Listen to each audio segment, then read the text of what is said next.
হিমন্ত বিশ্ব শর্মা থেকে ভারতবর্ষ শক্তিশালী আরো মানুষ আছে নাকি? এটা আমার কথা না, এটা হিমন্ত বিশ্ব শর্মা স্যার নিজে কয়। মোতকৈ পাওয়ারফুল মানুষ এই ভারতত কোন আছে? হিমন্ত বিশ্ব শর্মা যে নাকি অনিষ্টেজ এইটা একটা সিরা পাইতো না বলে কয়। আইনারা নিজে শুনুন।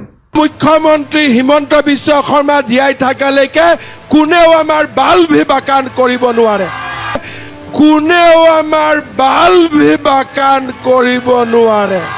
হেই হিমন্ত বিশ্ব শর্মা যে নাকি অন ক্যামেরা রাহুল গান্ধীর মতন একটা অপোজিশন লিডারে বুড়া আঙ্গুল দেখায় দেয়। গতিকে রাহুল গান্ধী বুঢ়া আঙুল, গতিকে রাহুল গান্ধী বুঢ়া আঙুল। হেই হিমন্ত বিশ্ব শর্মা যে নাকি ডিশের মতন একটা মানুষের হাত মারে। গাড়ি ৰুকুৱাই হে कोई राजा महाराज आ रहा है क्या? হেই হিমন্ত বিশ্ব শর্মা যে নাকি ইলেকশন জিতবার লাগিয়া ইলেকশনের মিটিং এর মধ্যে বড় বড় মিছা কথা কয়।